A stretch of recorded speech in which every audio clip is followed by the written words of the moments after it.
Olá, pessoal do online. Aqui é o professor Cláudio Firmino, tá? De Direito Penal e Processual Penal. Eu estou aqui agora participando com o simulado, né, do Espaço Heber Vieira, com as questões de Direito Penal que eu formulei, tá? Com muito carinho para vocês, tá certo? Então, bom dia, boa tarde, boa noite. Eu não sei qual é o horário que você vai estar aí assistindo o nosso vídeo da resolução das questões de Direito Penal, mas, sinceramente, eu espero que vocês tenham se dado bem nas questões, tá bom? Se errar uma questão ou outra, vamos aí entender por que errou, para evitar o cometimento do erro na prova aí do IBFC que se aproxima em outubro, tá bom, pessoal? Vamos aí para as questões de direito penal. Eu elaborei de acordo, claro, com o edital agora 2017 da IBFC para a questão de número 1, tá certo? Então, em direito penal, a infração penal é dividida em espécies. Sobre esse tema, assinale a correta, certo? Vamos lá, letra A. Adotou-se no Brasil o sistema tricotômico, distinguindo-se crime, delito e contravenção penal. Pessoal, falso, né? Adotou-se no Brasil o sistema dicotômico, onde crime é sinônimo de delito, não é? Que é diferente de contravenção penal. Ou seja, temos dentro das infrações penais crimes e contravenções penais. Só há duas espécies de infrações penais, crimes e contravenções penais. Então, disse que no Brasil adotou-se o sistema dicotômico e não tricotômico, letra A está falsa. Letra B. Os crimes se distinguem das contravenções porque suas penas privativas de liberdade são exclusivamente reclusão e detenção, apesar de ambas as infrações penais citadas serem atos ilícitos e violarem bens jurídicos. Ora, pessoal, aí já é a nossa resposta, né, pessoal? Gabarito, letra B de bola. Mas, professor, essa palavra aí exclusivamente, né, que consta no slide, como é que fica? Vamos lá, reler a letra B. Os crimes distintos das contravenções, porque suas penas privativas de liberdade são exclusivamente reclusão e detenção. Exatamente. As penas privativas de liberdade dos crimes são reclusão e detenção. Não tem outra pena privativa de liberdade.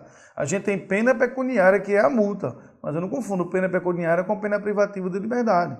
Então, a redação está correta, pessoal. São exclusivamente reclusão e detenção. Apesar de ambas as infrações penais, ou seja, crime e contravenção penal, serem atos ilícitos e violarem bens jurídicos. Aí são coincidências entre os dois, gabarito do primeiro, B de bola. Vamos ver as outras, né? Letra C. Os crimes distinguem-se das contravenções porque estas, de acordo com a doutrina e a lei de contravenções penais, só podem ser apuradas mediante ação penal pública incondicionada, enquanto aqueles, né, os crimes, podem ser apurados por 3 tipos de ação penal diferente. Pessoal, qual é o erro? É um detalhezinho, Os crimes distinguem-se das contravenções penais porque estas, né, contravenções penais, de acordo com a doutrina e a lei de contravenções penais, só podem ser apuradas mediante ação penal pública incondicionada. Falso. De acordo com a lei de contravenções penais, né, elas realmente só podem ser apuradas mediante ação penal pública incondicionada. Agora, de acordo com a doutrina, existe uma exceção, né? A contravenção penal do artigo 21, que é vias de fato, de acordo com a doutrina, pessoal, ela deve ser apurada mediante ação penal pública condicionada à representação do ofendido. Ou seja, a doutrina ela traz uma exceção, tá bom? Que é essa contravenção penal de vias de fato. Logo, pela lei de contravenções penais, todas devem ser apuradas mediante ação penal pública incondicionada. Agora, em relação à contravenção penal de vias de fato, a doutrina traz essa exceção, dizendo que ela pode ser apurada mediante ação condicionada à representação do ofendido, ok? Então, falsa aí, letra C. Letra D, da questão 38. Nas contravenções penais, por expressa determinação legal, nunca é punida a tentativa. Verdadeiro, né? Artigo 4º da Lei de Contravenções Penais diz que é impunível a prática de tentativa de contravenção penal. Então, nunca é punida a tentativa. Verdadeiro. O problema está no final. Porém, admite-se de forma excepcional a punição de contravenção penal, mesmo quando praticada fora do território nacional. Falso, meu amigo, né? Aí, amigo concurseiro, não há extraterritorialidade em relação às contravenções penais. Lembre-se disso, né? A Lei de Contravenções Penais, ela fala expressamente, né, que o Brasil não se interessa em punir contravenção penal praticada fora do território nacional, diferentemente dos crimes, né, em que a extraterritorialidade incondicionada e condicionada. Ok? Então, letra D, falsa. Letra E. Os crimes possuem pena de reclusão, detenção e, apenas cumulativamente, a pena de multa, enquanto as contravenções penais só podem ser punidas com pena de prisão simples e ou multa. Um erro também na letra E, vamos identificá-lo, pessoal. Os crimes possuem pena de reclusão e detenção, verdadeiro. E apenas cumulativamente a pena de multa. Não. A pena de multa ela pode ser cumulativa ou alternativa. Eu posso ter, por exemplo, detenção e multa, e detenção ou multa. Então, a multa no crime, ela pode vir tanto com a conjunção e quanto ou. E ou. O que acontece? Nas contravenções penais, né, a pena de multa ela pode vir de forma isolada. Eu posso ter contravenção penal X, pena, prisão simples. Pena, multa. Ou prisão simples e multa. Prisão simples ou multa. Né? Mas o crime, o erro está aqui, afirmar a questão que apenas cumulativamente a pena de multa. Não, a pena de multa no crime, ela pode vir e multa ou multa. E aqui está dizendo apenas cumulativamente, o que torna a letra E falsa. Então, 38, gabarito B de bola. Quem acertou, parabéns, tá certo? 39, né? São 5 questões de direito penal. Vamos lá para a segunda questão, número 39, tá certo? A respeito do dolo, culpa e nexo causal, é incorreto afirmar que ele quer a falsa, pessoal. Vamos fazer o seguinte, ó. Vamos começar pela letra E, né? Se ele quer a falsa, todas são corretas menos uma. Então, vamos começar pela letra E, de estudioso, né? Pelo resultado que agrava especialmente a pena, só responde o agente que o houver causado ao menos culposamente. Verdadeiro, né? Isso é chamado crime qualificado pelo resultado. Um dos crimes qualificados pelo resultado é o crime préter-doloso, né? Está no artigo 19 do Código Penal, crimes qualificados pelo resultado. Aí continua ainda a alternativa E. Ainda sobre o resultado, é correto afirmar que a superveniência de causa relativamente independente exclui a imputação quando, por si só, produziu o resultado. Os fatos anteriores, entretanto, imputam-se a quem os praticou. Verdadeiríssimo, né, pessoal? Isso é o artigo 13, parágrafo 2º do Código Penal. É a causa superveniente relativamente independente que, por si só, gerou o resultado, ok? É a letra do parágrafo 1º do artigo 13. Então, letra E é verdadeira, tá? Eu tenho lá o artigo 19 do Código Penal e o artigo 13, parágrafo 1º, letra E, não tenho o que fazer verdadeira. Dedidado do questão 39. Salvo os casos expressos em lei, ninguém pode ser punido por fato previsto como crime, senão quando pratica dolosamente. Verdadeiro, né, meu amigo? Está no artigo 18 do Código Penal. A regra é que todos os crimes são dolosos. Essa é a regra.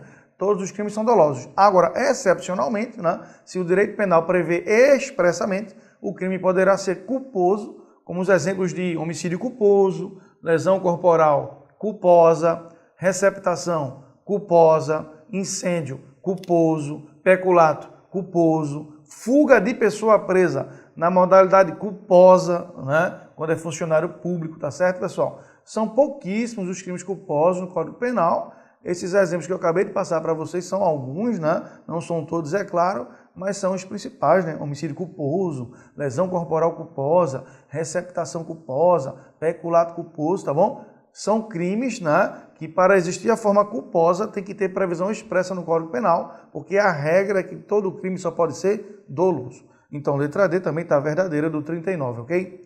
Vamos lá, concurseiros do TJPE. Letra C. Negligência é a ausência de precaução, a falta de adoção das cautelas exigíveis por parte do agente. Verdadeiro, né, pessoal? A negligência, negligenciar, né, é você descumprir um dever objetivo de cuidado. É você não tomar a precaução correta, né? Como aquele exemplo da pessoa que vai sair do carro e abre a porta sem olhar se vem uma moto, se vem uma bicicleta, e abre a porta de bolo, né? E aí passa uma moto, passa uma bicicleta e bate na porta, causando um acidente. Essa pessoa foi negligente, porque primeiro ela tinha que ver o trânsito antes de abrir a porta. Houve uma negligência. Aí continua a questão. Enquanto a imprudência é a prática de conduta arriscada ou perigosa, aferida pelo comportamento do homem médio. Verdadeiro, né, pessoal? O imprudente é o cara afoito, é o cara intempestivo. Esse é o imprudente, naquele exemplo clássico do cara que anda com excesso de velocidade no trânsito, tá bom? Ainda na letra C. Já o crime préter-doloso é tido como uma espécie de crime qualificado pelo resultado. Acabei de falar, né? Os crimes qualificados pelo resultado, os dois grandes exemplos são dolo mais dolo. Dolo na conduta inicial e dolo no resultado final. Esse é um crime qualificado pelo resultado. Ou o crime préter-doloso, que é outra espécie, que é dolo na conduta inicial e culpa no resultado, né? O crime préter-doloso, um exemplo clássico, é a lesão corporal seguida de morte, né? A lesão corporal seguida de morte é um clássico exemplo de crime préter-doloso que se enquadra dentro do gênero crimes qualificados pelo resultado. Então, letra C está verdadeira também. Letra B. No dolo eventual, o agente nunca quer ou deseja o resultado, mas prevê e admite a sua ocorrência como consequência provável da sua conduta. Verdadeiro, né, pessoal? No dolo eventual, ele não quer o resultado, nem o deseja, senão seria dolo direto, né, turma? Agora, quando ele fala assim, o agente nunca quer ou deseja o resultado, mas prevê e admite a sua ocorrência como consequência provável da sua conduta, também é verdadeiro, né, meu amigo? No dolo eventual, ele assume o risco da produção do resultado, né? Ele admite e aceita aquilo como provável, como possível, e aí, se acontecer o resultado, temos aí, ele vai responder pelo crime consumado na modalidade dolo eventual. Ele não quer, mas assume o risco da ocorrência do resultado. Verdadeiro. Então, sobrou letra A, né, pessoal? Que é o nosso gabarito aí da questão 39. Letra A é falsa. Por quê? Vamos lá. Na culpa consciente, o agente prevê o resultado e admite a sua ocorrência como consequência provável da sua conduta. Meu amigo, na realidade, né, o que é que ele está prevendo aí? É o dolo eventual. Não. Qual o erro aí? Vamos identificar. Na culpa consciente, o agente prevê o resultado. Verdadeiro. Na culpa consciente, o agente prevê o resultado. Mas o que acontece, pessoal? Ele prevê o resultado, mas ele espera sinceramente que esse resultado não ocorra. Ele espera sinceramente que esse resultado não ocorra. Ele confia em suas habilidades, tá? Na culpa consciente, ele não quer e nem assume o risco. Ele prevê o resultado, mas ele espera sinceramente que ele não ocorra. Na realidade, essa questão letra A, ela está definindo o dolo eventual, deixando ela correta. No dolo eventual, o agente prevê o resultado e admite a sua ocorrência como consequência provável de sua conduta, tá bom? 39, ele quer a falsa letra A.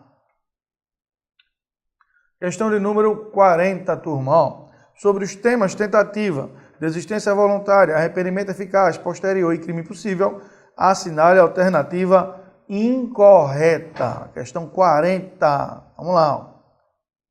Salvo disposição em contrário, pune-se a tentativa com a pena correspondente ao crime consumado, diminuída de 1 a 2/3. Verdadeiro, né, pessoal? Aí ele vem. Logo, a tentativa possui natureza jurídica de causa de diminuição de pena, assim como o arrependimento posterior. Verdadeiro, meu amigo. O arrependimento posterior também é uma causa de diminuição de pena, né, pessoal? Lá no artigo 16 do Código Penal, conhecido como ponte de prata no direito penal, né?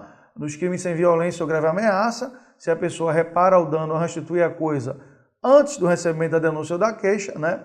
Por ato voluntário, é claro, a gente tem a pena diminuída de 1/3 a 2/3. Ou seja, tanto a tentativa quanto o arrependimento posterior são causas de diminuição de pena e, por coincidência, de 1/3 a 2/3. Ok? Então, letra A, verdadeira. A gente está atrás da falsa. Letra B do 40.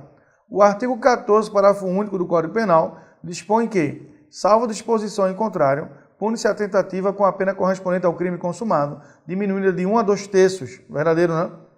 O percentual, olha agora, o percentual de diminuição de pena a ser considerado deverá levar em conta o intercrimes percorrido pelo agente.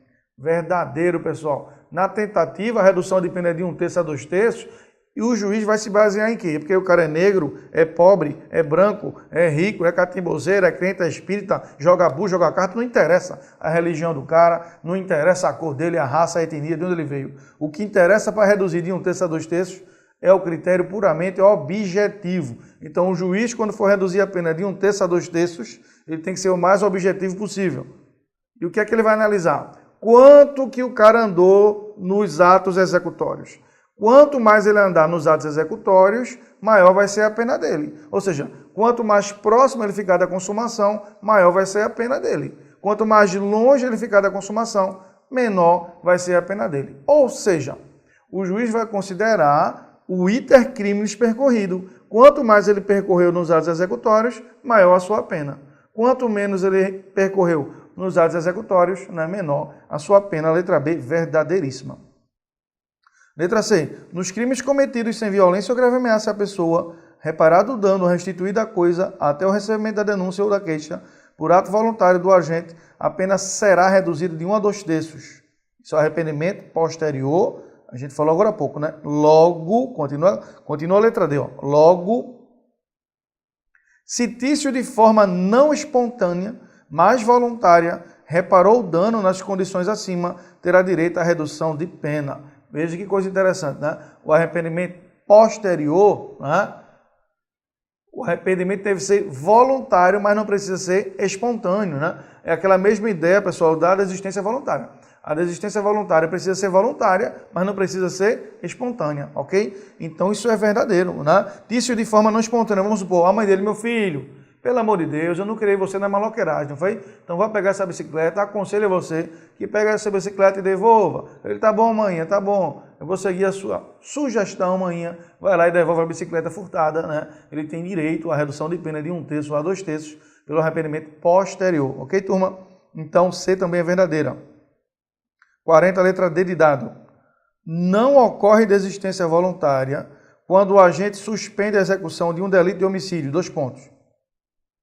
Temporariamente, para prosseguir mais tarde, ou atemorizado com os gritos da vítima, ou ainda por ter escutado barulho de sirene. Veja que questão interessante, né? Aqui ele faz uma confusão entre desistência voluntária e tentativa. A gente tem que lembrar que na tentativa, o agente quer consumar, mas não pode. Já na desistência voluntária, meu amigo, né? Qual é o bizuzinho? O agente pode consumar, mas não quer. Se você analisar direitinho esses casos da letra D, nos 3 casos, ele quer consumar, mas não pode. É uma tentativa. Então, o que é que está dizendo a letra D? Não ocorre desistência voluntária. Verdadeiro. Porque se ele dá tiros agora no cara para depois continuar, né, isso é uma tentativa de homicídio.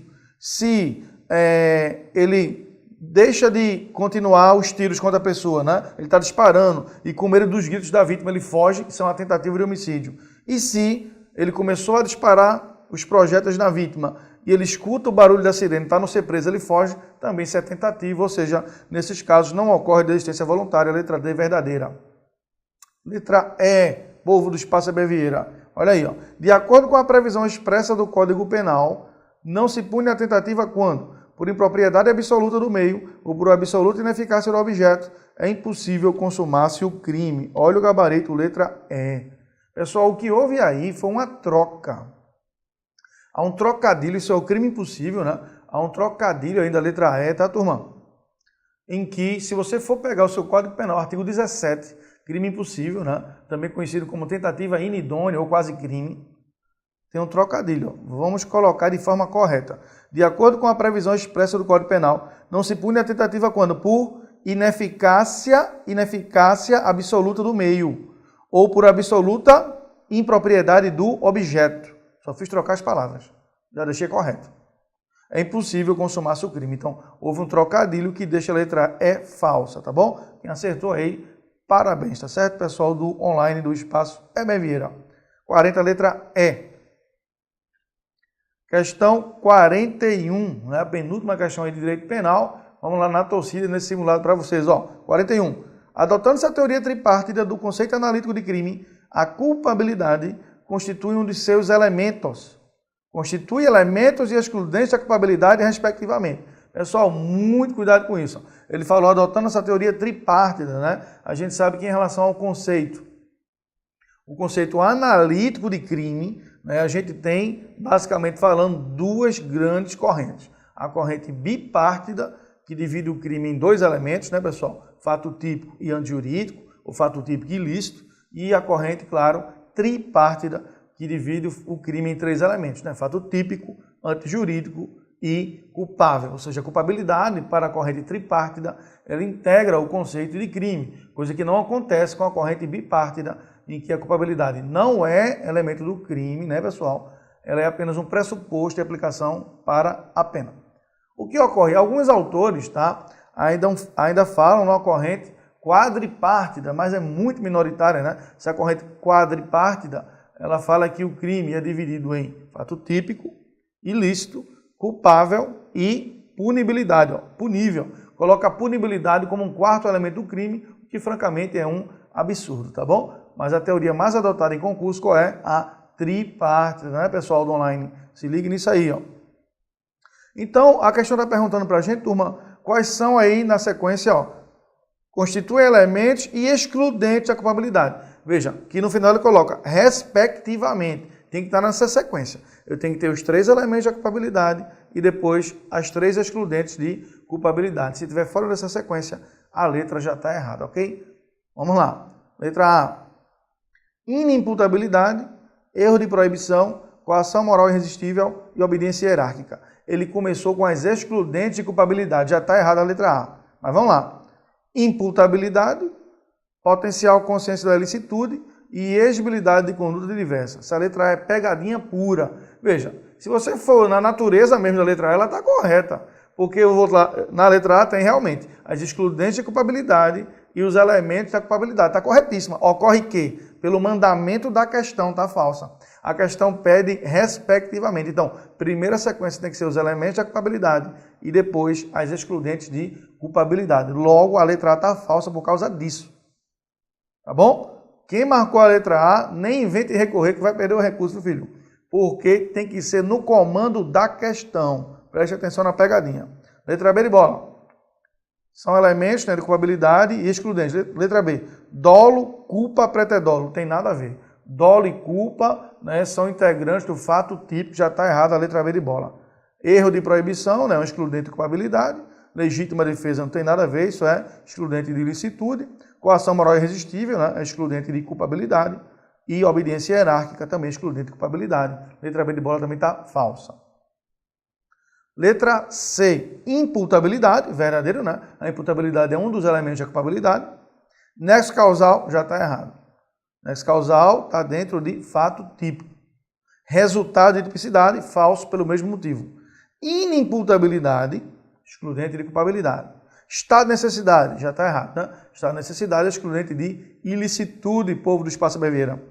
Legítima defesa, também é excludente de ilicitude. E inegibilidade de conduta diversa, isso é excludente de culpabilidade. Resumindo, está uma salada, né? Essa letra C está uma salada falsa até demais. Letra D, povo, ó. Imputabilidade, correto, né? Imputabilidade é elemento, né, da culpabilidade. Potencial consciência da ilicitude e exigibilidade de conduta diversa. Então, até aí está verdadeiro, né? Temos os 3 elementos da culpabilidade e eu dou sempre aquele bizu bem engraçado em sala de aula, né, turma? Para você nunca esquecer os elementos da culpabilidade, só lembrar do detergente que tu lava teu prato, tá ligado ou não? Duvidar por que detergente é IP. Já tá no ouvido do cara, já tá a música, né? IP, imputabilidade, potencial consciência, né? E exigibilidade. Você não pode ter dúvida aí dos elementos da culpabilidade. Só lembrar do detergente que tu lava o prato em casa, velho, tá ligado? Então, letra D, tá tudo bonitinho por enquanto. Ó, imputabilidade, potencial consciência da ilicitude e exigibilidade de conduta diversa. Massa. Vamos agora ver se ele coloca na sequência as excludentes de culpabilidade. Vamos lá. Inimputabilidade, verdadeiro. Erro sobre a ilicitude do fato, que é o erro de proibição, verdadeiro. Coação moral irresistível e obediência hierárquica, tranquilamente. Letra D de dado, tá, pessoal? É o nosso gabarito, não tem para onde correr, né? A sequência que ele está pedindo. Então, se a gente achou a resposta, vamos ver o erro aí da letra E, ok? Letra E. Conduta, resultado, nexo causal, tipicidade. Já está errado. Isso aí são elementos do fato típico. Estado de necessidade, legítima defesa, estrito como dever legal e exercício regular no direito. Né? Isso aí, pessoal, é excludente de ilicitude. Letra E está falsa. Ok, galerinha? Vamos lá para a questão última, 42, né, pessoal? Sobre crimes contra a administração pública. Ok? Questão 42. Vamos lá. Quem está fechando direito penal está logo de parabéns. Quem está errando, se ligue, se oriente, né? Você está fazendo simulado para aprender mais também, está errando, aproveita e aprenda com seus erros. Massa? Vamos lá, povo do online. Ó, questão 42 e última. Os crimes contra a administração pública podem ser divididos em 3 grandes espécies. 2 pontos. Crimes funcionais, crimes praticados por particular contra a administração e crimes contra a administração da justiça. Sobre eles, julgue os itens e assinale o que se pede. Vamos lá, né? A gente sabe realmente que é uma gama enorme, né? Os crimes contra a administração pública, eles vão do artigo 312, né, até o 359, é meio mundo de crime. Dentro de 312 ao 359, a gente tem os crimes funcionais, os crimes de particular contra a administração pública, né, os crimes contra a administração da justiça. Então vamos lá ver o que é que o comando aí está pedindo. Ó, 1. No peculato culposo, a reparação do dano se precede a sentença irrecorrível, extingue a punibilidade. Verdadeiro, né, meu amigo? No peculato culposo, né, a gente faz aquela linha do tempo, né, coloca no meio lá a sentença irrecorrível. Se o cara reparou o dano antes da sentença irrecorrível no peculato culposo, isso é igual à extinção da punibilidade. Se lhe é posterior, reduz a pena de metade. Verdadeiro, né? No peculato culposo, se o cara se arrepende, repara o dano após a sentença irrecorrível, ele tem direito à redução de pena de metade, isso é correto. Já na sua forma dolosa, ou seja, já no peculato doloso, o agente terá uma redução de pena de 1/3 a 2/3 se reparar o dano até o recebimento da denúncia. Verdadeiro, meu amigo, né? Aí o arrependimento posterior, lá da parte geral do Código Penal. É o arrependimento posterior. No peculato doloso, ele reparou o dano antes do recebimento da denúncia, ele tem direito à redução de pena de 1/3 a 2/3, assim como nos crimes sem violência ou grave ameaça. Também é a mesma coisa. Artigo 16 do Código Penal, o arrependimento posterior. Item 1, verdadeiro, ok? Item 2. Caio, funcionário do MPPE, responderá por corrupção passiva se solicitar ou receber para si ou para outrem, direto ou indiretamente, ainda que fora da função antes de assumi-la, mas em razão dela vantagem indevida. Olha os verbos, né? Olha os verbos, ó. Corrupção passiva se ele solicitar ou receber para si ou para outro, direto ou indiretamente, ainda que fora da função antes de assumi-la, mas em razão dela vantagem indevida. Ou aceitar, olha o verbo, promessa de tal vantagem. Verdadeiro, né? Até aí tá tudo bonitinho. É o crime do 317, corrupção passiva. Aí ele vem. Sendo certo que, se em razão da propina recebida, ele deixou de praticar um ato de ofício, sua pena é aumentada em 1/6. Falso. Sua pena é aumentada em 1/3. Então, 1 é verdadeiro, 2 é falso. 3. Não será responsabilizado por prevaricação Dr. Juninho, juiz, que deixar por indulgência, por piedade, de responsabilizar seu subordinado por infração cometida no exercício da função. Meu amigo, o juiz que por indulgência ele deixa de responsabilizar seu subordinado, o crime dele é condescendência criminosa, né, turma? É o 320, tá, do Código Penal, condescendência criminosa. Então, o que é que está dizendo a questão? Não será responsabilizado por prevaricação. Verdadeiro, ele não será responsabilizado por prevaricação. O crime dele é condescendência criminosa. Esse item 3 é verdadeiro, né, meu amigo? Por indulgência, ele deixou de responsabilizar seu subordinado, tá bom? Ele aí não vai responder, claro, pelo crime de prevaricação, e sim condescendência criminosa. É o 320 do Código Penal, é um crime omissivo puro.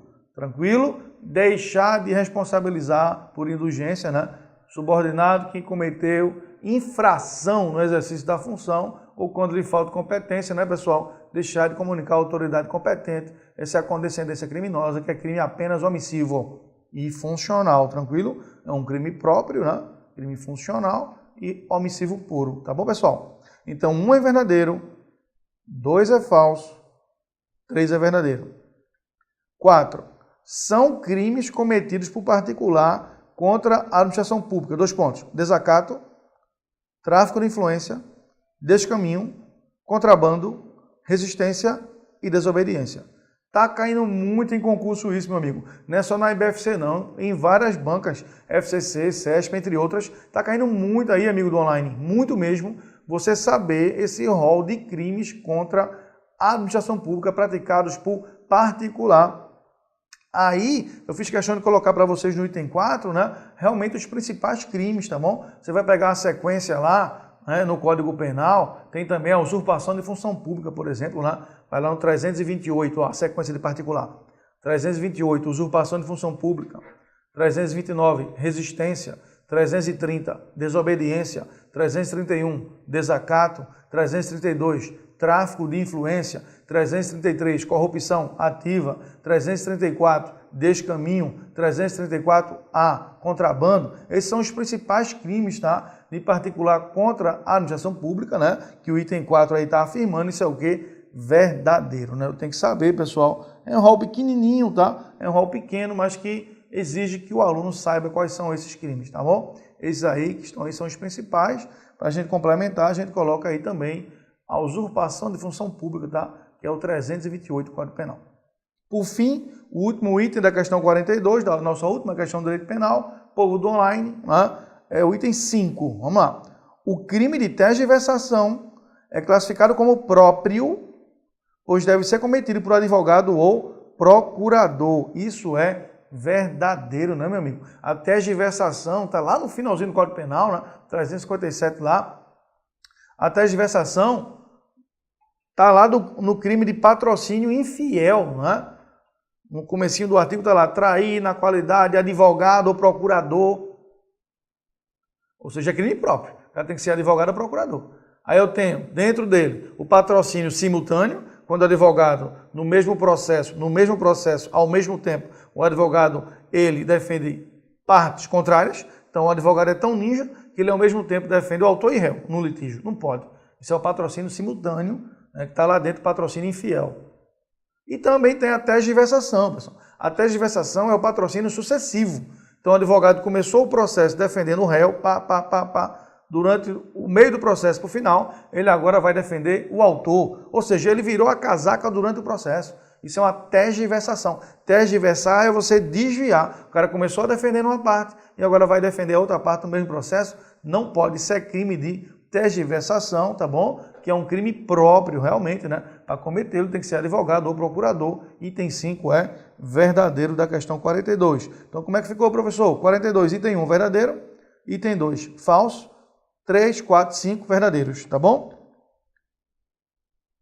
Aí, a questão pede a incorreta, né? Para você julgar os itens e qual deles é incorreto, é apenas o item 2, vai dar letra A. Ele quer a incorreta. Então, de todos os 5 itens, apenas o 2 está errado. Então, vai dar a letra A, tá? Apenas o 2 está incorreto. Pessoal, aqui eu termino minha participação no simulado. Espero que vocês, né, tenham se saído muito bem, não só em penal, mas em geral. Lembrem que o lugar de errar é agora, o tempo de errar é agora. A gente aprende com os erros, tá bom, pessoal? Fiquem com Deus, boa sorte. Se ligue na minha fanpage, facebook.com/penal Cláudio Firmino.